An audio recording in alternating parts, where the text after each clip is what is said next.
This video is about Germany's fall and the rise of modern Europe. Subscribe for more. The late spring of 1945 cast a suffocating pall over Berlin. The once grand city lay in ruins, its streets strewn with debris from relentless air raids. The air was thick with the acrid smell of smoke and despair. There met soldiers, once proud defenders of the Third Reich, now crouched in the shadows, their uniforms tattered, faces gaunt from hunger and fear. Among them was Captain Friedrich Müller, a man whose zealous loyalty had been tested against the unforgiving tide of war. He had witnessed the collapse of the empire he fought for, and as he clutched his Moser rifle, he could feel the weight of history crashing down around him. At the same time, across the Atlantic, General George Patton stood in a makeshift command tent in southern Germany, surveying a map that depicted the crumbling Nazi defenses. A fierce strategist, Patton had earned a reputation for his unconventional tactics and bold maneuvers. Each push forward brought the Allies closer to total victory, but he understood that the real battle lay not just in the physical conquest of Germany, but in what would follow. Europe was on the brink of a transformation that would determine its fate for decades to come. Meanwhile, within the walls of the Wilhelmsburg castle, Heinrich Himmler's fanatical devotion to the Nazi ideology was crumbling. A secret meeting was underway among the remaining elite of the SS. They spoke of their desperate plans to preserve their twisted vision for Europe even in the face of imminent defeat. Among them was Dietrich, a young officer whose fervor for the Nazi cause was matched only by his ambition. As he listened to Himmler's chilling details of the SS's final mission, a dark secret began to unfurl, a rumored weapon that could change the tide of war even now. In the heart of Jerusalem, a different conflict erupted. The nascent state of Israel was fighting for its very existence as the echoes of the Holocaust still haunted its survivors. David Ben-Gurion, the determined leader of the Jewish community, stood in his office, contemplating the precarious situation. With the British mandate nearing its end, there was no room for failure. As displaced Jews flooded into the region, tensions escalated. The fight for a homeland was intensifying, not just against the surrounding Arab nations, but also against the remnants of European powers that had held sway for generations. The roads of Europe twisted through a landscape of devastation and hope. In a hidden bunker, a desperate decision awaited. Müller, still clinging to a sense of duty, learned of a final, clandestine operation from his superiors. This mission, shrouded in secrecy, sought to secure a powerful cache of weaponry that had been long abandoned in the depths of the Reich. He was to rendezvous with Dietrich, who had grown increasingly disillusioned with the regime but was still drawn to the allure of power. Their paths would collide, leading to a confrontation that neither could foresee. Back in Jerusalem, Ben-Gurion received word of the chaotic situation in Europe. The Allies had not only liberated concentration camps, but were now beginning to understand the full extent of the horrors inflicted upon the Jewish people. As reports of war crimes surfaced, Ben-Gurion recognized an opportunity to leverage the growing sympathy for Jewish survivors. With Europe in turmoil, a new world order was on the brink, and he intended to fight for a place for his people within it. As the sun dipped below the horizon, casting an eerie glow over the remnants of Berlin, Müller stood on the precipice of a momentous choice. Could he still be part of a greater good, or was he destined to be just another ghost lost in the ruins of his country? His thoughts raced as the sound of distant explosions echoed through the streets. The final confrontation was approaching, and with it, his fate intertwined with the shadowy ambitions of Dietrich. The night fell heavy with uncertainty, and as Patton's forces advanced, whispers of a global shift permeated the air.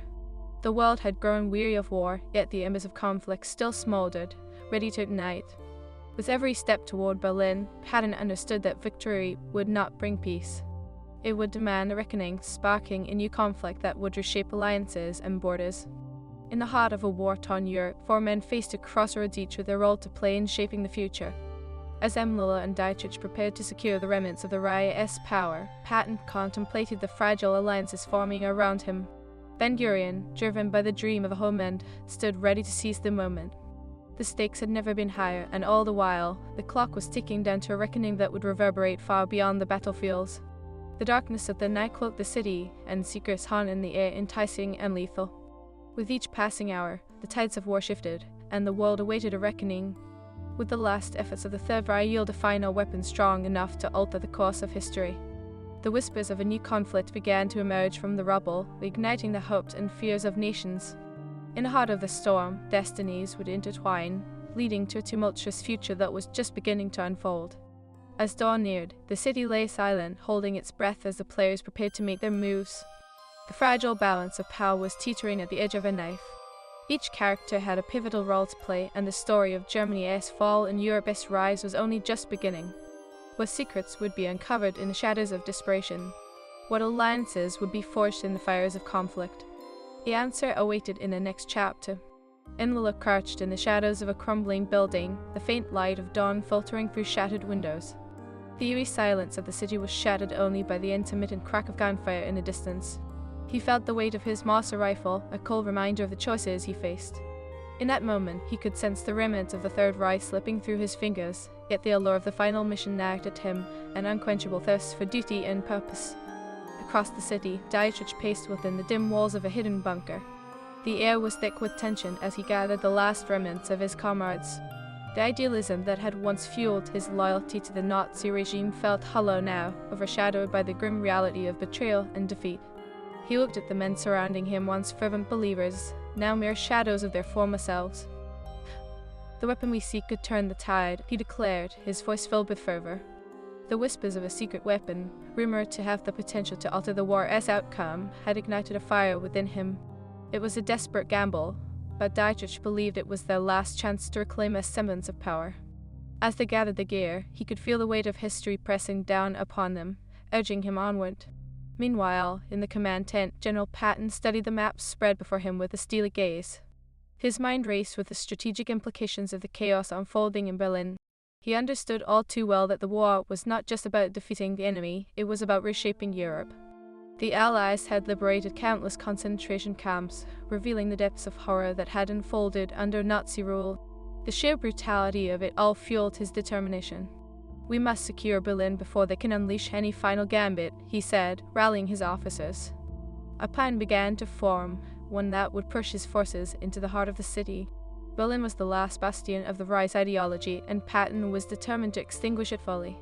He had seen the destruction that a disillusioned regime could unleash, and he would not allow any remnants to fester.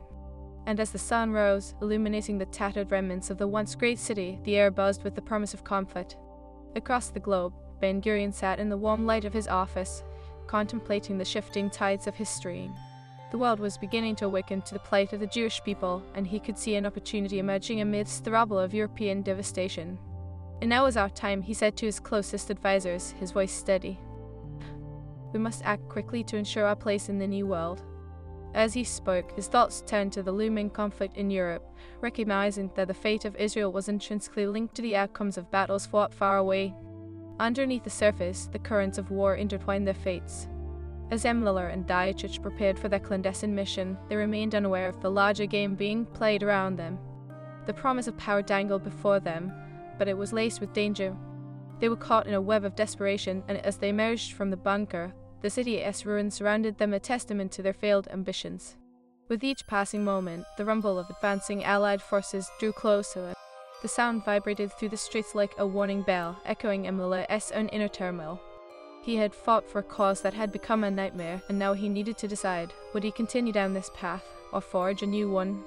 The final mission beckoned, but the remnants of his humanity were tugging at his heart. Simultaneously, Patton's forces surged into Berlin, their tanks rolling through the battered streets. Soldiers moved with precision, aware that each corner could conceal hidden dangers. Resistance was expected, but the spirit of the Nazi regime was fractured. Each step forward brought a mix of hope and trepidation. Every building they passed told a story of lost dreams and shattered lives. "We must reach the heart of the city," Patton urged, his voice echoing through the chaos. The battle-hardened general knew that time was of the essence. Resistance pockets were forming, and he needed to crush any lingering ideologies that could rise again. He felt the weight of history pressing down on him. The fate of Europe was at stake. Back in the bunker, Dietrich and his men navigated the debris-strewn streets, adrenaline coursing through their veins. They were on a collision course with destiny, their mission to secure the fabled weapon that could bolster their cause. The thrill of rebellion surged within him, the defiance against the inevitable. As they approached the location believed to house the weapon, the tension rose palpably. Imola, meanwhile, felt the weight of the mission as the coordinates flashed through his mind. He knew he had to find Dietrich before they could unleash whatever horrors awaited them. Faces of those he had lost haunted him, urging him to act against the tide of evil that had engulfed his life. With every step, the stakes grew higher. The streets were alive with the sounds of battle, a cacophony of gunfire and shouts echoing throughout the city. As Emila moved stealthily through the rubble, his resolve hardened. He could not let the last remnants of the Rise ideology find strength in this weapon. As fate would have it, their paths converged. In the shadow of a smoking ruin, Emila caught sight of Dietrich and his men, their expressions filled with determination. Emila shouted, raising his rifle. "This ends here." Dietrich turned, surprise etched on his face. "Friedrich, you still cling to your morals. We can change the course of history with what we find here." Emiler's heart raced. He had never imagined this confrontation would happen. At what cost? The blood of innocents. This weapon will only bring more suffering. The two men stood at an impasse, their choices reflecting the turmoil that had engulfed their lives. They were prisoners of their own beliefs, caught in a web spun by a dying regime. Yet, as the sounds of approaching tanks rumbled ever closer, the urgency of their situation became clear. "Join me, Emila," Dietrich implored. "We can be part of something greater." "No," Emila replied, his voice firm. Their exchange was interrupted as the ground trembled beneath them. Hatton's forces were closing in, and the moment for action had finally arrived. The air crackled with tension as both sides prepared to make a choice that would change everything. In that moment, the stakes were no longer just about a weapon, but the very soul of Europe. As the first shots rang out, the chaos erupted around them. Allies and enemies alike found themselves caught in a whirlwind of conflict, the fate of nations hanging precariously in the balance. So the final battle for Berlin began, and with it, destinies would be reshaped. Would Emila find redemption among the ruins, or would Dietrich's ambition lead them both to doom? The echoes of their choices would reverberate through history, intertwining their lives with the rise of a new Europe. The dawn of a new era was upon them, but only time would reveal the true cost of war. As the dust settled, the world awaited a reckoning that would define the age to come. The chaos erupted around Emila and Dietrich as the first shots rang out, punctuating the tense atmosphere with the ferocity of battle. Debris rained down from the crumbling buildings, the sounds of gunfire merging with the distant rumble of approaching tanks. Berlin had become a crucible, a battleground not just for survival but for the very essence of humanity. Amid the ashes of the Third Reich, Emila instinctively pressed his back against the cold, hard wall of a collapsing structure, his heart racing as he scanned the street for threats. Dietrich's eyes glinted with a mix of desperation and fervor, a man who believed in the possibility of resurrection for a regime that had long since crumbled. "Friedrich," Dietrich shouted above the din, "we can change history. This weapon will ensure our survival." Emila countered, grappling with the emotions that surged within him. What kind of survival comes at the cost of more lives? You've seen what this war has done, you know better. But Dietrich, isolate with ambition, was undeterred. "Our people are dying. The Allies are at our doorstep. We must fight back.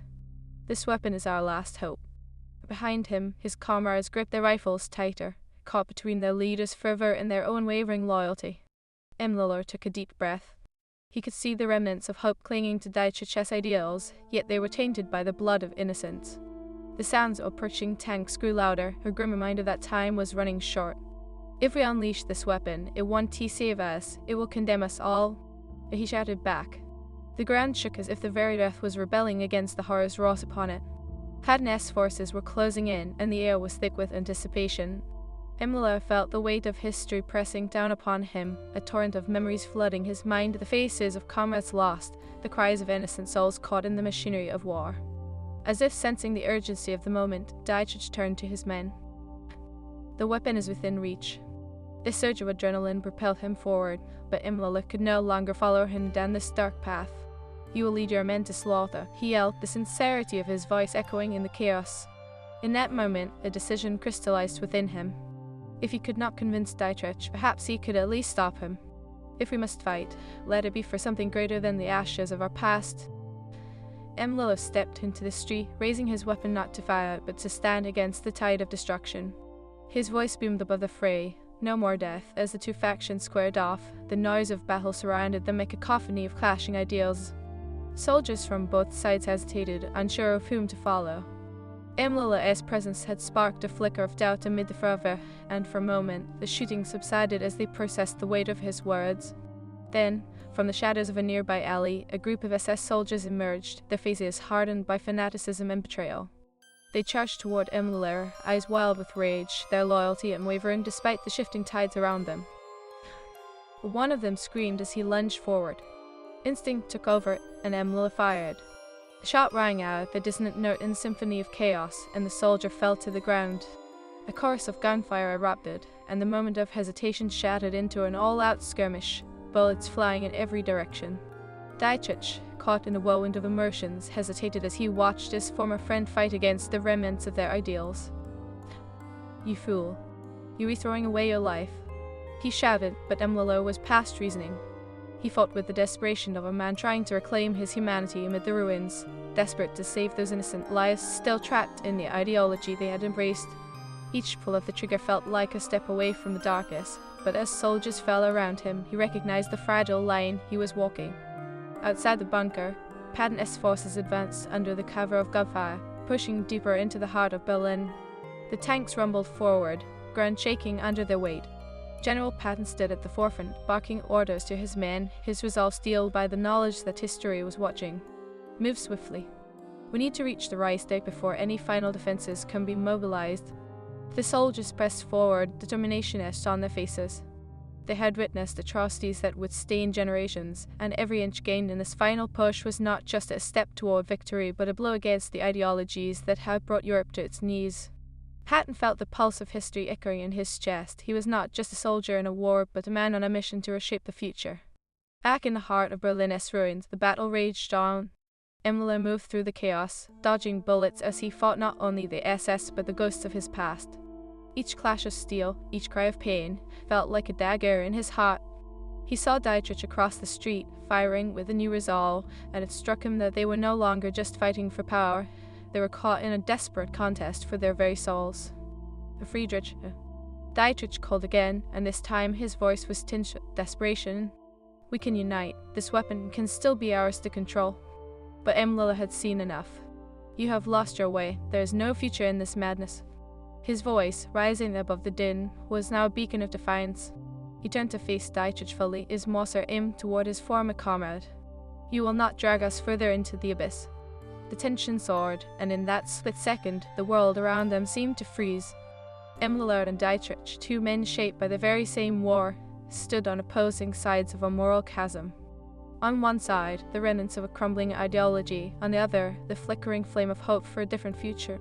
Across the battlefield, the rumble of tanks grew louder as Patton's forces surged forward, crashing through the last defenses of the Reich. The tide of war was turning, yet within that swirling chaos lay the seeds of a new conflict, one that would transcend borders and ideologies. As the last SS soldiers fell, the streets of Berlin bore witness to the final act of a tragic play. Emilio pressed forward, eyes locked on Dietrich. "This ends here," he shouted, heart racing as he prepared for the inevitable confrontation. But as he closed the distance, a sudden explosion rocked the street, a shockwave of fire and debris erupting around them. Emilio was thrown backward into the rubble, the world spinning into chaos. As he fought to regain his senses, he caught a glimpse of Dietrich, silhouetted against the flames, his expression a mix of rage and despair. The moment stretched out, a lingering echo of choices made and futures forged. Through the haze of smoke, the ground shuddered again, and Patton's men surged forth, breaking through the final vestiges of resistance. The clash of ideals had given way to the reality of war's cost, and as the dust settled, the victor's banner would soon be raised. In that moment, Emilio understood that his struggle was not just for survival, but for redemption. The remnants of the Third Reich had to be extinguished, but the war was not just about winning, it was about building something new from the ashes. As he pushed himself up, he realized that the decisions made here would echo into the future. The fate of Europe and the very fabric of humanity lay in balance, and as the dawn broke over the ruins of Berlin, the rising sun illuminated a path fraught with peril and promise. Across the globe, in the heart of Jerusalem, Ben-Gurion was preparing for the next stage of a struggle that had become intertwined with the echoing battles of Europe. His vision for a Jewish homeland was taking shape, fueled by the urgency of a world transformed by war. In the rubble of Berlin, among the echoes of gunfire and the cries of the fallen, Emilio found his resolve. He would not let the dreams of a new Europe be buried beneath the horrors of the past. The final confrontation loomed, and every choice would ripple through history, carving the future from the remnants of despair. As the dust settled and echoes of battle faded, the world held its breath, waiting for the next chapter to unfold, the chapter that would not only shape the fate of nations but redefine the course of humanity itself. The reckoning was approaching, and the players were poised to make their final moves. The stage was set, and history awaited its next act. In the heart of the devastated Berlin, the chaos around Emilio intensified. The blasts of gunfire and the heavy rumble of tanks permeated the air as the remnants of Nazi ideology fought desperately against the tide of history. Emil, shaken but resolute, clutched his Mauser tighter, his eyes scanning the smoky horizon for signs of Dietrich or the elusive weapon that had become the focal point of their conflict. Dietrich had vanished into the swelling dust, a spectre of ambition driven to reclaim a crumbled dream. The flames erupted around Emil, illuminating the wreckage and reminding him of the countless lives lost. Each moment stretched into eternity as he weighed his choices against the backdrop of a world on the brink of transformation. His heart ached with the memories of comrades who had fallen not only in battle but to the seductive pull of the Third Reich's promises. The distant roar of Patton's forces echoed like a storm on the horizon, a relentless tide sweeping through the remnants of the old order. General Patton's troops surged deeper into the city, each advancing soldier driven by a fierce determination to eradicate the darkness that had enveloped Europe for far too long. They were not just fighting for victory, they were fighting for a rebirth, a chance to rebuild a shattered continent. Emil forced his body to move, driven by an instinct that urged him to find Dietrich before it was too late. He stumbled through the streets, dodging debris and the remnants of Nazi symbols that had once instilled fear and pride. The alarming truth settled within him. If the weapon Dietrich sought was real, it could unleash devastation far beyond what they had already witnessed. He had to stop him, even if it meant confronting his old comrade in battle. As he rounded a corner, the scene unfolded before him. Dietrich had gathered a small band of loyalists near the entrance of an old munitions factory, their expressions a mixture of desperation and fervor. "We must secure the weapon before the Allies take it," Dietrich shouted, rallying his men. The fire of ambition burned in his eyes, a flame that Emil knew could consume them all. Emil called out, stepping into the fray, his voice cutting through the tension like a knife. "Stop this madness. You're leading them to their deaths." Dietrich turned, his face twisted in anger and disbelief. "You don't understand. This is our last chance. We can still create a new order." His hand gestured to the building behind him, the promise of power looming large in the shadows. Emil felt the weight of history pressing down on him. A new order built on the blood of the innocent. This cycle must end. There is no future in this. But his words fell on deaf ears. The loyalists, spurred by desperation, raised their weapons, ready to defend their cause. Emil stood firm, realizing that words alone would not sway them. As the tension escalated, he prepared for conflict, knowing that he could not allow Dietrich's vision to manifest. In the distance, Patton's forces pressed closer, now within sight of the factory. Each rumble of tank treads brought a flicker of hope to Emil's heart. He knew that the Allies' impending arrival could turn the tide in this fight, not just against the remnants of the Reich, but for the very soul of Europe itself. "Stand down," Emil barked, raising his rifle in an attempt to defuse the situation. "We can still choose a different path." But Dietrich's determination hardened, and with a wave of his hand, he commanded his followers, "We will not surrender. We fight for our future." The air thickened with the palpable energy of impending conflict, and Emil braced himself. He could not let Dietrich lead them into another cycle of violence. The echoes of the past screamed in his ears: Holocaust survivors, families torn apart, the crying faces of those who had lost everything. They had suffered enough. He could not allow one more act of violence to define their fate. As shots rang out, the scene exploded into chaos. Emil dashed for cover, using the remnants of the ruins to shield himself from the onslaught. Gunfire erupted, painting the air with an acrid haze. In that melee, time seemed to stretch. Individual moments crystallized in his mind, each heartbeat a reminder of the fragility of life. Across the battlefield, Patton's forces launched their own assault, thunderous roars echoing through the streets. The Allied soldiers fought with the fervor of liberation, each step forward not just a military victory, but an act of catharsis for a continent striving to reclaim its humanity. "Move forward. The factory is within reach." Patton commanded, his voice a rallying cry that cut through the smoke and chaos. His troops, hardened by battle, pressed forward, determined to extinguish the last embers of tyranny. Back in the factory's shadow, Emil ducked low, his heart pounding as he thought of what was at stake. He needed to confront Dietrich, not just for the sake of his own conscience, but for the future he hoped to build. Gathering his resolve, he surged back into the fray, determination fueling his every step. "Dietrich," he called, his voice cutting through the chaos. "This is not the way. You must listen to reason." But the fervor in Dietrich's eyes had transformed into something darker, a wild madness that Emil could no longer recognize. "You don't understand, Friedrich. We are the last hope. This weapon is our destiny." With those words, the finality of their confrontation crystallized. Imler realized he had to act decisively. He moved closer, dodging bullets while making his way through the chaos. The enemy lines blurred, and the fight around them danced dangerously close to a climax. The last of the loyalists began to falter, their resolve cracking as the thunder of approaching tanks echoed in their minds. Fear began to settle in, and Imler saw that his moment was now. He stepped into the open, aiming his rifle squarely at Dietrich. "For the sake of all those we've lost, stand down." For a heartbeat, time stopped. The battlefield fell silent, the sounds of combat fading into a tense stillness. Dietrich's face twisted in conflict, doubt creeping in as the reality of their situation sank in. But the fire of ambition still flickered in his gaze. "You think you can stop this? You are nothing but a traitor to our cause." "I am not a traitor," Emil replied, his voice steady despite the chaos surrounding them. "I am a soldier fighting for humanity, for a Europe that can rise from the ashes of this nightmare. You can still choose to be part of that future." The battle resumed, and the sounds of gunfire began to fade as Pavnev's forces swept forward, seizing control of the factory. The Allies had breached the entrance, and the tide of war was turning decisively.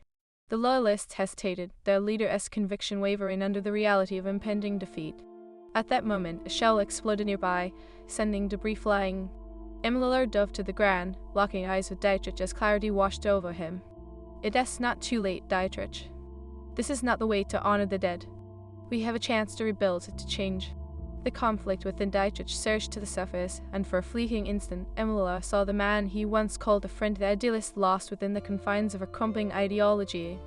But as the flames engulfed the factory, rage and despair twisted Dietrich's features once more. "You think they will let us live? They will hunt us down." The sound of boots echoed outside the factory, the Allies closing in. In that moment of reckoning, the urgency surged within Imler. "Then let us not go quietly into the night. Fight alongside me for something better. We can change." As the gunfire erupted once more, the Loyalists, caught between their leader's ambition and the grim reality of defeat, began to lower their weapons. One by one, they hesitated, their eyes darting between Imler and Dietrich. The tide was shifting, and hope surged amidst the chaos. With a last desperate move, Dietrich aimed his weapon at Imler. "You will pay for this betrayal," he shouted, but the resolve in the eyes of his comrades began to falter. Imler stood firm, his heart racing as he raised his rifle. "I will not let you destroy what little remains of our humanity." Just as Dietrich prepared to pull the trigger, an explosion rocked the factory, sending shockwaves through the air. The structure trembled, and the last Loyalists, caught in crossfire, began to surrender, fear written across their faces. In that moment, Imler seized the chance. "Join me, Dietrich. Lay down your arms before it is too late." The sounds of the approaching Allies grew louder. As dust settled, Dietrich's face twisted in conflict, the weight of his choices crashing down upon him. The desperation in Imler's eyes shone through.